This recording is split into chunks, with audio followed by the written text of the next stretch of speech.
Non, votre question, que vous soyez debout. D'accord. Allez vous asseoir. Oui. Non. Non. Ça fait 450.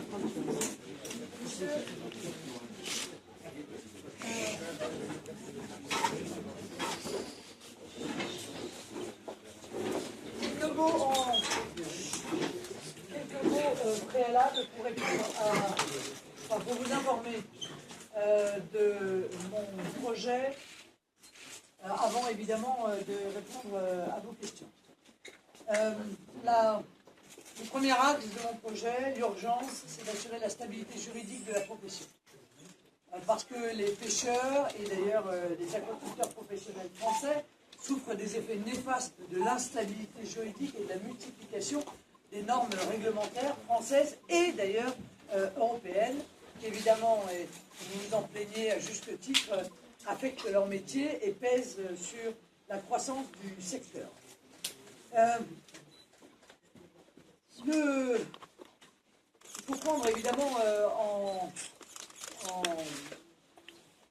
compte la nature à la fois maritime et économique de vos activités. Et c'est la raison pour laquelle j'ai pris la décision de créer un ministère de plein exercice de la mer et de l'outre-mer. Pourquoi de la mer et de l'outre-mer? Parce que je ne veux plus que la pêche dépende du ministère de l'Agriculture ou dépende d'un sous-ministère de l'Environnement. J'en fais un ministère de plein exercice parce que je considère que la mer est une grande politique stratégique d'avenir.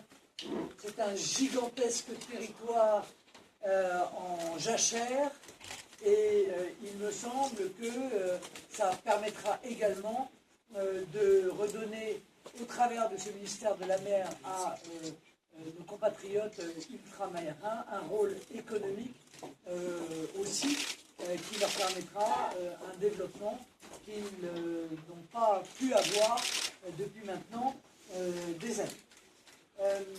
Donc la pêche rattachée à l'agriculture et ou à l'environnement, ça en sera terminé.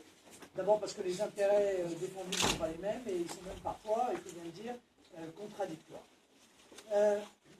Moi, je ne veux pas qu'on sacrifie la pêche à d'autres intérêts économiques ou environnementaux, ça en revanche c'est une certitude. Bien souvent, nous avons été saisis de reproches que nous avons entendus. La pêche est marginalisée par la direction des pêches maritimes et de l'aquaculture, justement à cause de ce rattachement. Donc on peut imaginer un autre système qui existe d'ailleurs déjà en Outre-mer avec la direction interrégionale de la pêche, de la mer, pardon. La DPMA sera alors placée elle aussi sous la direction du ministère de la mer. Beaucoup m'ont posé la question du Brexit. Évidemment, beaucoup sont inquiets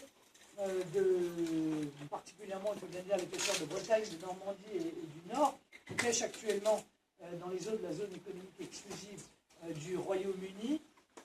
Je sais que pour beaucoup, vous effectuez, vous réalisez à peu près entre 50 et 75% des activités dans la ZED britannique. Et évidemment, on ne peut pas repousser d'un revers de la main peut-être la tentation pour la Grande-Bretagne de pouvoir nationaliser ses territoires de pêche et en quelque sorte vous empêcher de pouvoir continuer à pêcher. Alors, que dire? D'abord, juridiquement, la France dispose de droits historiques en fait, de pêche dans les eaux britanniques. Ce sont des droits qui ont été reconnus par le Royaume-Uni avant que le Royaume-Uni adhère à l'Union européenne. Et ça faisait même partie des négociations quand ils ont adhéré à l'Union européenne. Donc c'était antérieur à leur entrée dans l'Union européenne. On pourrait légitimement se dire, puisque c'est le cas, il n'y a pas de raison pour que la sortie de l'Union européenne modifie des lois qui préexistaient, en l'occurrence, à cette adhésion. Alors, encore une fois, moi je n'écarte pas d'un revers de la main ce risque. Moi ce que je voudrais vous dire, c'est que parce que vous le savez, en 2015, le Royaume-Uni a exporté 1,8 milliard d'euros de produits aquatiques, dont 1,3 milliard vers l'Union européenne. Et il se trouve que la France est le premier pays importateur, en réalité, de produits de la mer en provenance du Royaume-Uni. 127 000 tonnes, 500 millions d'euros. Bon, écoutez, si vraiment il y a une remise en cause de ces droits, moi je crois que nous pouvons conditionner l'accès de ces produits au respect de nos droits historiques de pêche dans les eaux britanniques. Je veux dire, nous ne sommes pas sans capacité de négociation, nous avons incontestablement des capacités de négociation. Une autre inquiétude, évidemment, qui est la vôtre, c'est le rôle et la manière dont agit l'Union européenne à l'égard de la pêche française. Vous avez été méprisé, vous avez été humilié à de multiples reprises par le commissaire européen. Nous avons affaire en réalité à un commissaire européen au démantèlement de la pêche. C'est la raison pour laquelle il vous traite avec autant de brutalité, avec autant de violence. Moi, je considère que cette situation est intolérable, qu'elle nuit gravement aux intérêts du pays, et par conséquent, je souhaite, là encore, et vous le savez, une renationalisation. Mais cette renationalisation ne sera pas utile si c'est notre pesanteur bureaucratique qui remplace la pesanteur bureaucratique de l'Union européenne. On l'a vu lors de l'établissement des programmes opérationnels. Certaines régions ont été plus rapides que d'autres pour envoyer en l'occurrence leurs programmes. Donc il faut réfléchir à la possibilité de redonner compétence au service de l'État et de le faire dans le cadre du ministère de la Mer dont je parlais tout à l'heure. Qui est le mieux placé pour déterminer quelle doit être la politique de la pêche en France? Les pêcheurs français. Bon, voilà. Donc les professionnels de la mer français et leurs représentants sont plus légitimes pour contribuer à la mise en place d'une vraie politique de la mer que les technocrates de Bruxelles. C'est vrai pour l'agriculture, c'est vrai évidemment aussi en l'occurrence pour la pêche. Alors le deuxième enjeu, c'est le renforcement de l'attractivité des métiers de la pêche et le renouvellement des hommes et de la flotte. C'est un secteur créateur d'emplois, hein, la pêche, vous le savez, vous nous l'avez redit d'ailleurs tout à l'heure, non délocalisable. Bon. Sauf que le renouvellement des effectifs pâtit évidemment d'un certain nombre de stéréotypes qui sont eux-mêmes aggravés par le fait qu'on refuse depuis des années la modernisation de la flotte de pêche. Donc moi je pense qu'il faut maintenant moderniser la flotte de pêche, et ça on ne pourra pas le faire si on reste soumis encore une fois aux interdictions qui sont imposées par l'Union européenne. Il l'interdit, s'y oppose de manière formelle, et vous le savez bien. On ne pourra pas engager cette modernisation et surtout la financer qu'en renationalisant, là encore, la politique de la pêche. Alors cette modernisation, elle est d'autant plus urgente que l'âge des bateaux est de plus en plus important. La moyenne est de 25 ans, mais je pense que sur la pêche artisanale, c'est probablement plus près de 35. On le voit, hein, les bateaux de 45 ans, ça n'est pas en l'occurrence une exception, bien au contraire. Ça pose plusieurs problèmes. La sécurité pour les marins, parce qu'il ne peut pas y avoir de sécurité pour les marins s'il n'y a pas de modernisation. Le problème de la compétitivité, évidemment, pour les entreprises, parce qu'encore une fois, plus on a des bateaux modernes, et plus évidemment on est compétitif. C'est un problème de préservation de la biodiversité, parce que je ne vois pas comment, comme je l'ai dit tout à l'heure, on peut faire une pêche plus sélective sans s'équiper correctement. Et enfin, il faut pour cela assurer aussi la pérennité de tous les ports de pêche français, hein, et donc des flottilles qui y sont rattachés. Parce que là encore, on voit qu'il y a eu une forme claire d'abandon. Alors, dans le cadre de cette renationalisation de la pêche, je pense qu'il faut s'appliquer à définir ce qui relève de la pêche artisanale et ce qui relève de la pêche industrielle en fonction des bassins. Et moi, je souhaite évidemment, bien sûr, encourager les méthodes de pêche plus sélectives, mais je ne demande pas l'impossible. Je ne demande pas l'impossible, encore une fois, des choses qui sont contradictoires. Demander une pêche plus sélective et en même temps refuser la modernisation. Non seulement, d'ailleurs, cette politique aura pour vocation de protéger les stocks et l'emploi, mais aussi de retrouver une certaine souveraineté en matière d'armement. Notre flotte hauturière, vous le savez, est à peu près achetée et contrôlée par des armements étrangers, ce qui accélère la disparition des pêcheurs artisanaux. Comme pour les agriculteurs, je vais m'attacher évidemment à ce que les jeunes puissent retrouver le souhait, l'envie et surtout des débouchés dans le secteur de la pêche. Je suis donc pour les aider par le biais de défiscalisation durant les premières années, par le biais d'une libération de l'accès au crédit pour les petites entreprises. c'est le cas de toute façon de manière générale, grâce à des taux préférentiels sous la supervision de la Banque de France, parce que ça, c'est essentiel, sinon les jeunes, évidemment, n'accéderont pas à ce qu'ils souhaitent. Bon, là, encore une fois, les jeunes aussi, c'est par la modernisation que l'attractivité, bien entendu, reviendra. Aujourd'hui, l'image qui est donnée est une image de dureté, de difficulté à s'en sortir, de réglementation toujours plus importante. Il faut bien le dire que pour que les jeunes souhaitent venir, il faut qu'ils soient déjà quand même extrêmement courageux dans la situation actuelle. Ça, c'est la même chose pour les agriculteurs aussi, il faut le dire. La formation est importante dans le cadre justement de l'arrivée des jeunes, parce qu'en engageant la modernisation de la flotte, il faudra nécessairement adapter la formation des pêcheurs aux navires du futur. Et ça, j'y crois beaucoup. Les professionnels du secteur, à savoir les pêcheurs, mais aussi les constructeurs et les distributeurs, seront invités à définir le meilleur système de formation possible. Là encore, je crois que c'est à vous, honnêtement, d'être capable d'être porteur de cette nouvelle formation, de ces nouveaux modes de formation, parce que, évidemment, cette formation, elle doit être en adéquation avec les débouchés. Ce qu'on veut éviter, c'est évidemment les formations Pompe Afrique, qu'on a vu émerger à tour de bras lors des dernières années. Que vous dire? Vous parlez étiquetage, bien sûr, parce que c'est le sens, évidemment, vous le savez, de notre projet.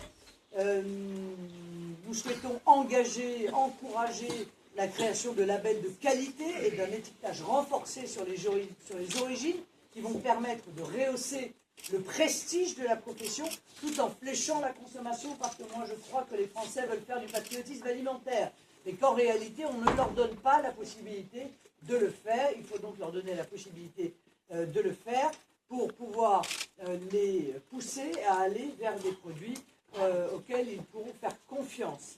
Enfin, le patriotisme économique, c'est aussi permettre dans les marchés publics de donner des débouchés à nos produits français. La moindre des choses, encore une fois, dans les cantines et dans la restauration collective des collectivités, c'est de donner un avantage à nos produits français, c'est-à-dire en l'occurrence aux produits de la pêche française. C'est de l'argent public, ces commandes publiques, c'est de l'argent public. Donc que l'argent public aille aux produits français qui lui-même soutient l'emploi français, ça choque certains, il faut le savoir, ça choque un certain nombre de belles âmes. Et moi je trouve que c'est évidemment le bon sens premier. Voilà un petit peu ce que je souhaitais vous dire. Peut-être vous rajouter, avant de répondre à vos questions, qu'il me semble que le système de quotas de l'Union européenne est aujourd'hui dépassé. En plus, il est un facteur de changement brutaux pour les pêcheurs qui ont énormément de mal à se projeter et donc évidemment à investir. Il faut donc élaborer un programme national de suivi plus adapté, plus sélectif et d'ailleurs plus localisé. Ce système sera dans notre esprit pluriannuel, justement afin de donner cette visibilité de long terme aux pêcheurs. Bien sûr, et je vous le dis très tranquillement, il faut que nous nous opposions aux techniques de pêche les plus désastreuses, comme par exemple la pêche électrique, mais il faut aussi lutter contre la pêche illégale. Et je pense à ça parce que, vous le savez, j'ai fait une tournée outre-mer, et là-bas, la pêche illégale, évidemment, fait des ravages, parce qu'il n'y a plus aucun moyen de contrôle et de protection de nos zones économiques exclusives. Donc il faut surveiller nos eaux, il faut que les sanctions soient rapides, il faut qu'elles soient dissuasives pour pouvoir être en l'occurrence efficaces.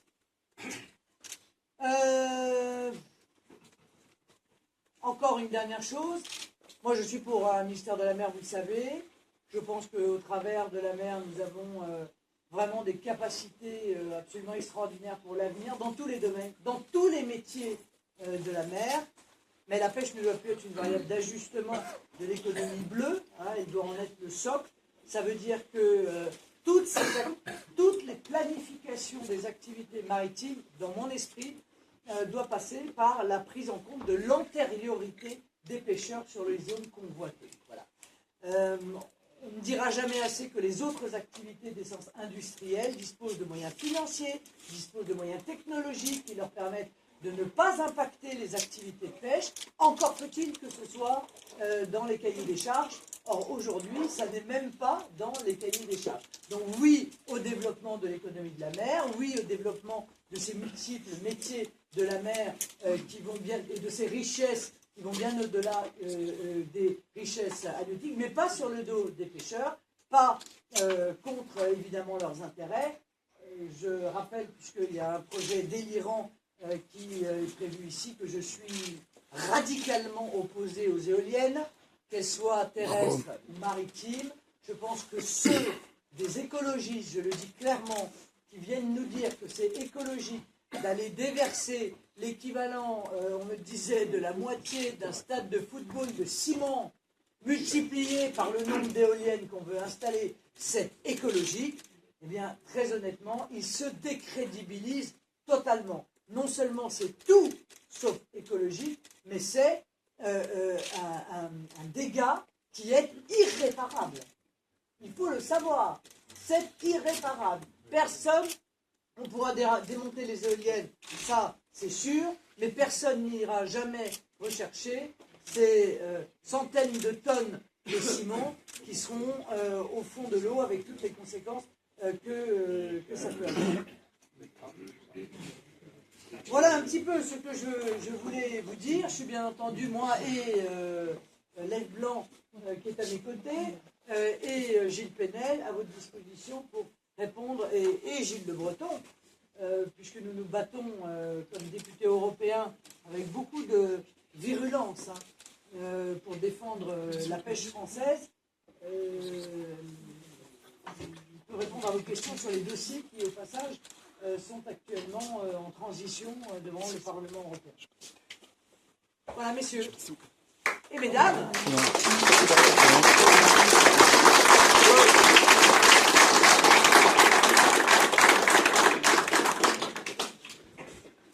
Avez-vous des questions auxquelles je n'aurais pas déjà répondu?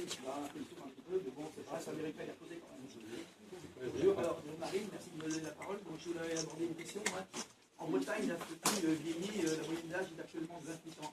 Un bateau de 9, de 12 mètres gravite autour d'1 million d'euros. Les subventions européennes peuvent apporter jusqu'à 75 000 euros. Il y a une trentaine d'années, on pouvait obtenir jusqu'à 50% de la valeur du bateau.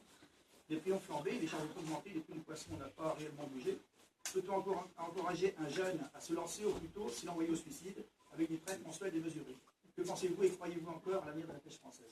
Moi, j'y crois énormément. Je vous le dis encore une fois, j'y crois tellement que je fais de la mer, encore une fois, une grande politique stratégique, au même titre que par le passé, la conquête spatiale a été considérée comme une grande politique stratégique. Je pense que c'est une grande politique stratégique que nous devons mettre en place. Pas pour les quelques années qui viennent, je vois beaucoup plus loin. J'ai vraiment une vision d'avenir, encore une fois, pour la mer, et la pêche en est évidemment un élément essentiel. Vous savez en plus que moi je suis très attaché à la souveraineté alimentaire de notre pays. Je pense qu'un pays qui n'a plus de souveraineté alimentaire, qui est obligé d'aller réclamer à d'autres pays de le nourrir, est un pays qui n'est plus totalement libre. Bon.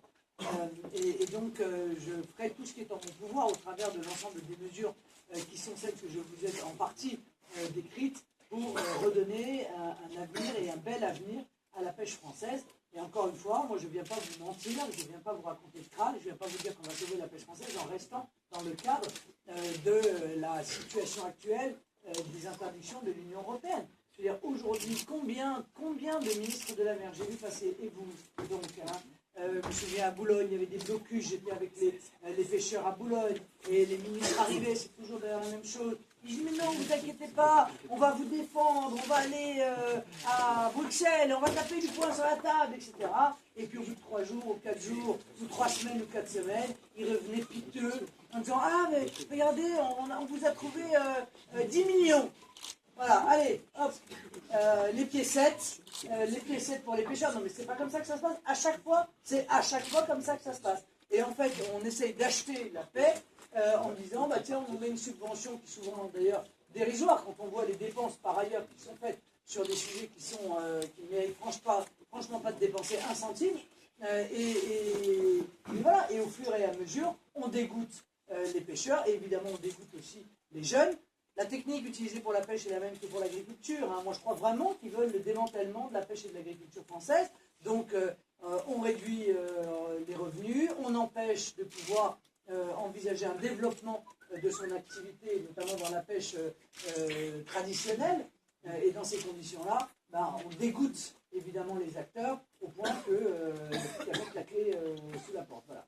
Donc moi, ça n'est pas encore une fois ma vision. Et je suis absolument convaincu qu'en renationalisant encore une fois la politique de la pêche, comme l'agriculture d'ailleurs, de la même manière, en mettant en œuvre des réglementations qui soient en même temps souples et adaptées et localisées et discutées avec les pêcheurs. Parce que ce que je suis amené à rappeler régulièrement, y compris d'ailleurs à ceux qui ont toujours la critique facile à l'égard des pêcheurs, et souvent, il faut bien le dire également, des agriculteurs, c'est que les pêcheurs n'ont absolument aucun intérêt à la disparition des stocks.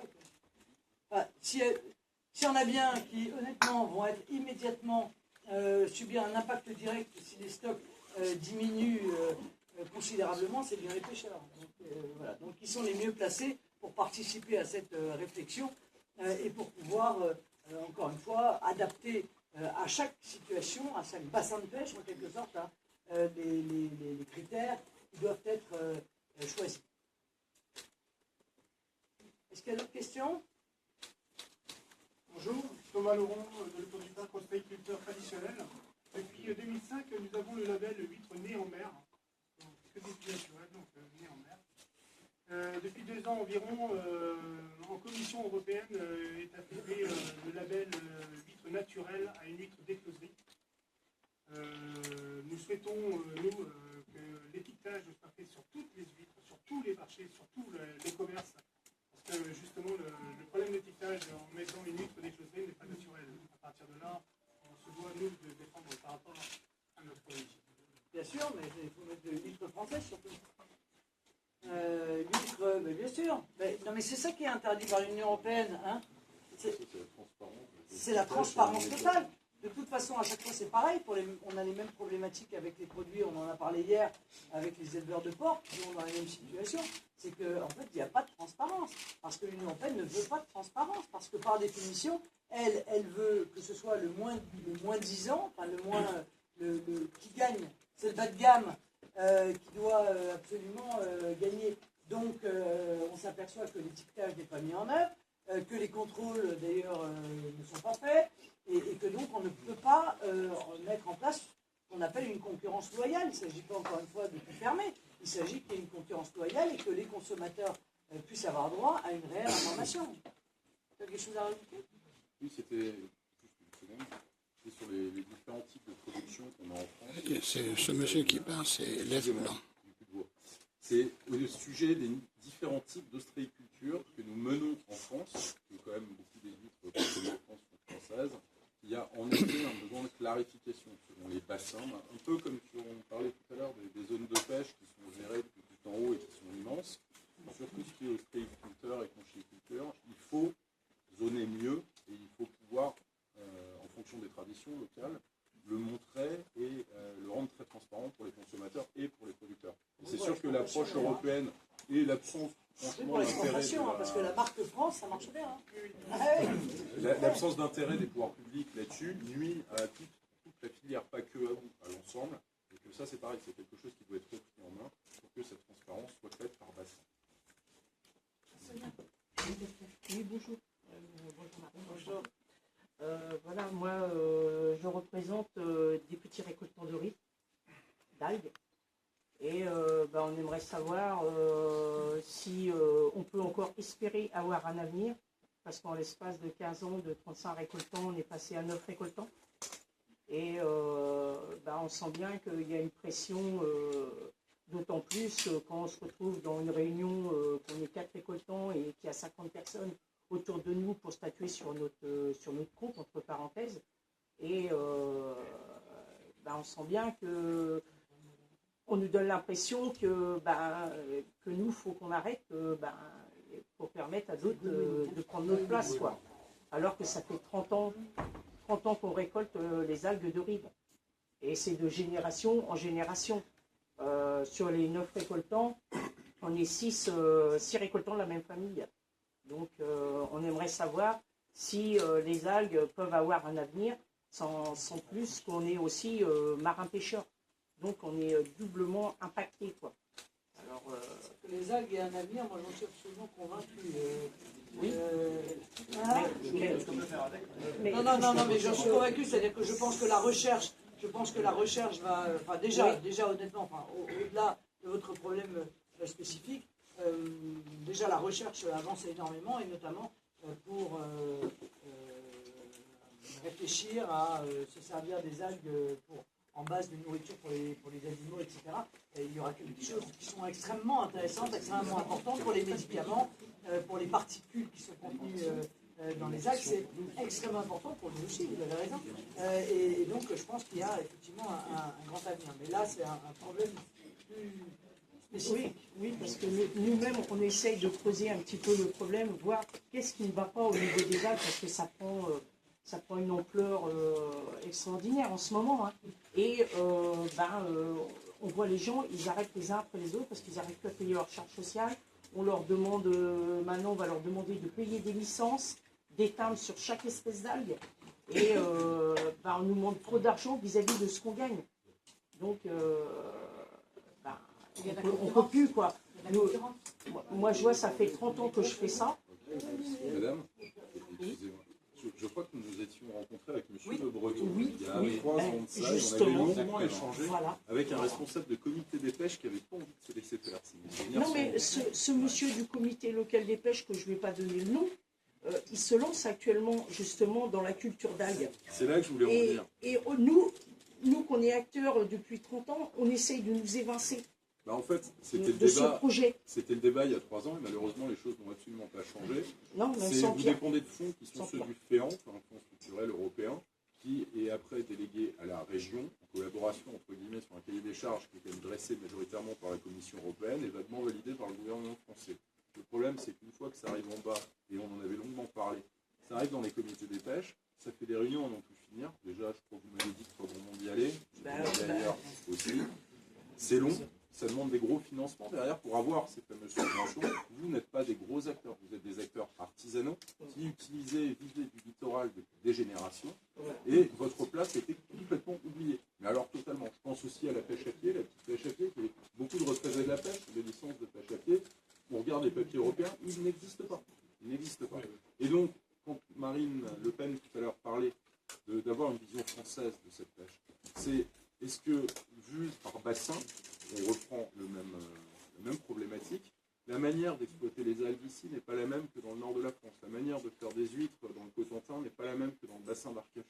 Et si c'est fait par zone, sous un pilotage de l'État et pas de la Commission européenne recroisée par une région, on peut trouver des fonds, parce que sur les algues, en effet, il y a des progrès qui ont été faits sur l'élevage marin, sur la culture des algues marines, qui nécessitent des gros investissements, mais il faudrait que tout le monde en profite. Et ça ne doit pas être fait au détriment de ceux qui étaient là avant. Et vous avez donc votre place, il vous faut donc une réglementation adaptée. Voilà. Merci. Pour faire une parenthèse au niveau des algues de ce que vient de dire la dame, là, je pense que Marine Le Pen a tout à fait raison. Il faut faire attention au niveau des subventions de l'Europe où elles sont destinées. Je m'explique. C'est-à-dire que ces gens-là sont des producteurs d'algues, des ramasseurs d'algues, et il existe aujourd'hui des sociétés, entre guillemets, capitalistes, c'est pas un mauvais terme, qui récupèrent toutes les subventions pour traiter les algues vertes de la baie de Saint-Brieuc, de la baie de Morlaix, pour les retraiter, en faire des produits effectivement pharmacaux, entre guillemets, nutritionnels animal, nutritionnels végétal. Moi, la question qui m'interpelle, c'est comment se fait-il que des gens comme ça qui arrivent opportunistes sur un marché, grâce aux subventions européennes, puissent récolter et en vivre, alors que des gens qui sont depuis des générations, on ne va pas dire producteurs d'algues, mais ramasseurs d'algues, ne peuvent pas en vivre aujourd'hui. Pour une raison très simple, c'est que l'Union européenne est une structure de banquiers, et vous savez que les banquiers ne prêtent qu'aux riches. Donc,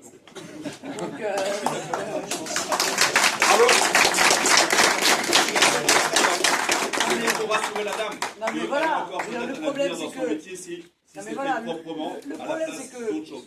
Vous retrouverez d'ailleurs dans énormément de domaines la même situation. L'Union européenne déteste les indépendants. Ils n'existent pas.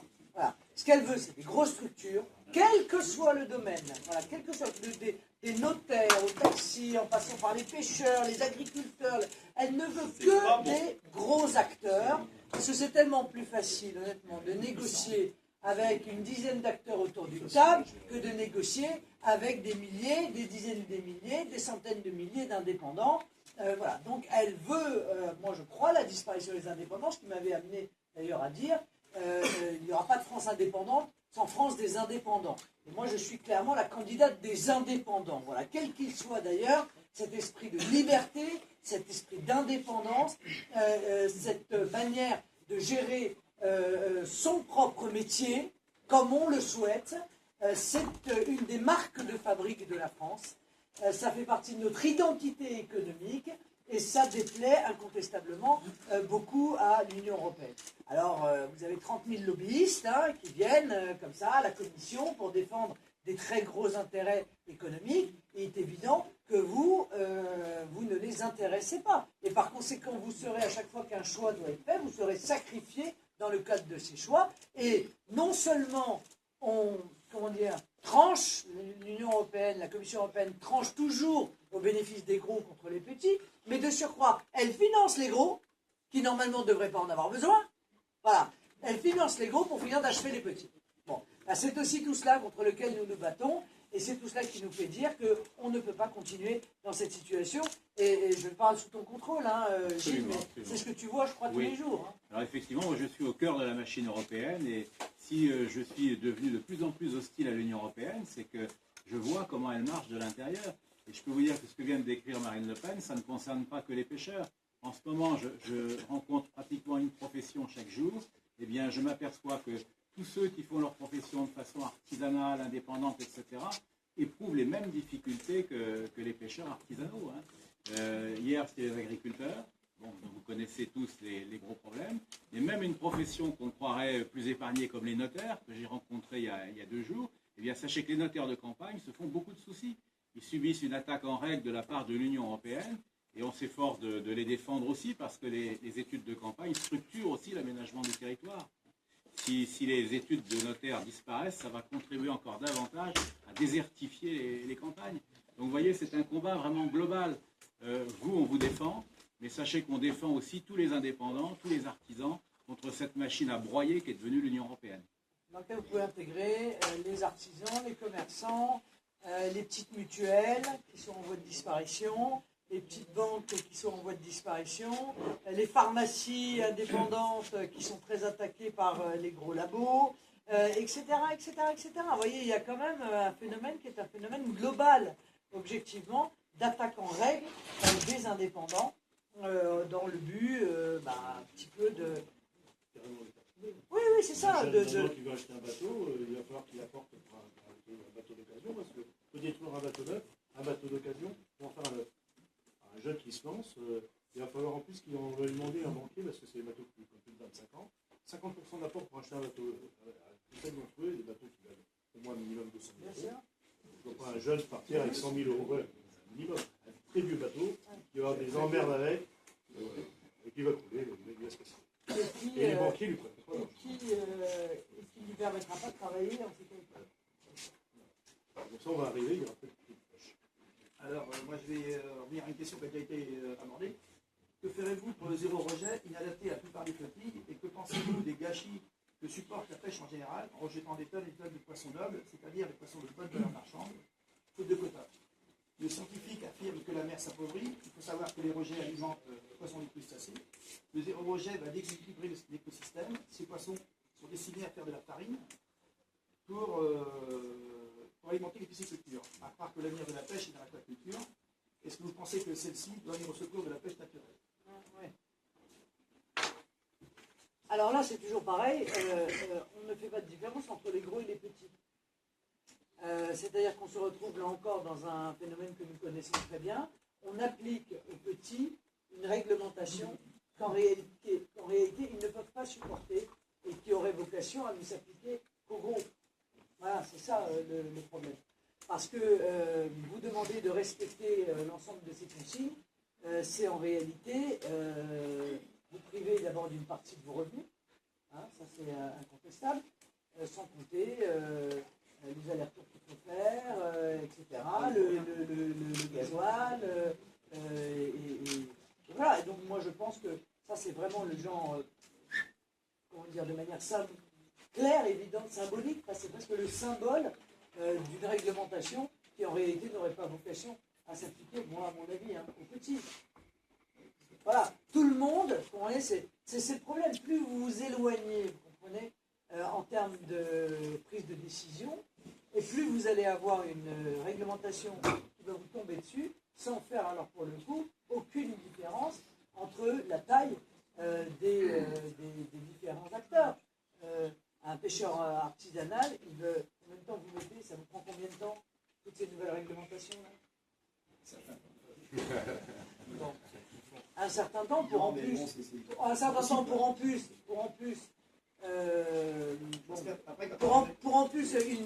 basé en grande partie aussi sur une méconnaissance quand même de la problématique, parce que bien souvent quand c'est péché, c'est mort, quoi. Donc, bon, oui, c'est mort. Non mais voilà, bon, c'est ça le problème. Donc en plus, c'est même pas, il n'y a même pas un problème de préservation de la biodiversité pour le coup. Mais c'est là aussi par rapport à ce que disait Marine Le Pen tout à l'heure, que l'étude de la sélectivité des moyens, donc sur des bateaux récents, parce qu'on ne peut pas tout mélanger, est très importante. Au lieu d'imposer quelque chose par le haut, en disant il y a certaines méthodes qui abîment un peu trop les fonds marins, il y a d'autres méthodes qui génèrent trop de rejets. Ok, très bien. Mais si on l'interdit, hop, comme ça, du jour au lendemain, sans alternative, on casse l'outil, on casse le savoir-faire. Alors qu'on dispose quand même en France de gens, de pêcheurs qui ont une grande expérience, y compris sur l'amélioration des moyens de pêche, mais aussi de scientifiques qui sont quand même plus compétents que ceux qui fournissent en données la Commission européenne. Je sais que ce n'est pas vos grands potes, mais vous verriez les dossiers qu'utilise la Commission européenne, c'est un cauchemar à côté. Et donc, que l'amélioration des moyens de capture et du suivi est forcément préférable à une réglementation massive et imposée par le haut du jour au lendemain. Et puis encore une fois, je veux dire, toute norme qui vise à mettre en péril l'activité pose un problème. Vous comprenez, c'est là où il y a une problématique politique aussi. C'est imposer une norme et imposer une norme avec des conditions et une sévérité telles que ça met en cause la viabilité en fait de l'activité, c'est que la norme doit être réfléchie autrement. Voilà, et qu'elle peut être aussi avoir une forme de souplesse, encore une fois en fonction de la taille. J'ai des tailles comme les tailles de coquille Saint-Jacques en Manche, là. On les pêche nous à 11 cm. Les Anglais les pêchent toute l'année. Toute l'année, nous on a 6 mois. Et eux, toute l'année, les pêchent à 10 cm. Les gars, ils sont en train de les rejeter. Et il y a toutes les pêches. Ils n'ont pas de quota. Ils pêchent pété, tout, ils nous renvoient chez nous. Alors, si je peux me permettre, encore une fois, parce que j'ai travaillé sur ce dossier, qui est vous avez vu que c'est passé dans les tribunaux sur le droit des Anglais, est-ce qu'ils avaient le droit de pêcher, de débarquer en France, ou de pêcher, quelle était en gros la nationalité d'une coquille Saint-Jacques. Si elle est pêchée par un bateau anglais, dans les eaux françaises, et débarquée dans un port français. Demandez au journaliste namien, ça vous fait... Ah non, là c'était un vrai chouïa. Et en fait, vous, les coquillards, vous payez le fait d'être surtout des petits et des artisanaux, des indépendants en tout cas, dans le sens où les accords de pêche avec les Anglais, dont on parlait tout à l'heure, sont historiquement faits pour la grande pêche, en mer d'Irlande, en mer Celtique, et encore plus au nord. Et au ras de leur côte aussi à certains endroits, ce qui fait râler aussi les Anglais sur certaines choses. Mais vous êtes dans le cas inverse, c'est les Anglais qui viennent chez vous. Vous avez choisi par votre profession, selon les bassins, de réguler vous-même la manière de garder votre ressource de coquilles. Donc selon les zones, les tailles ne sont pas les mêmes, les saisons ne sont pas les mêmes. Vous disiez ici que vous aviez limité la durée de pêche, d'autres ont limité les volumes, et ainsi de suite. Mais forcément, les Anglais n'ont pas à respecter ça. Et c'est là qu'on voit aussi une absurdité de l'Europe. C'est quelque chose qu'on aurait pu négocier entre Français et Anglais, se retrouve bloqué par des histoires de droit européen. Et là, c'est quand même complètement absurde. Voilà. C'est là où, évidemment, les négociations bilatérales sont beaucoup plus efficaces. Écoutez, messieurs, merci de nous avoir aussi exprimé votre expérience et vos préoccupations. J'espère que nous y avons répondu. En tout cas, moi, je voudrais vous dire de ne pas perdre espoir. Dans ce domaine, comme dans beaucoup d'autres, la situation que vous vivez est la conséquence de choix politiques. Et d'autres choix politiques peuvent évidemment avoir des conséquences directes sur votre activité, sur l'avenir de la pêche, sur l'avenir des jeunes là qui sont au dernier rang et qui sont nos futurs pêcheurs. En tout cas, je le souhaite, et qui, je le souhaite, bénéficieront de ces nouvelles règles plus justes, plus performantes, et qui permettra aux pêcheurs, métier si difficile, de pouvoir non seulement vivre correctement de ce si beau métier, mais aussi d'avoir une perspective, voilà, se projeter dans l'avenir. Merci de nous voir parce que C'est un plaisir.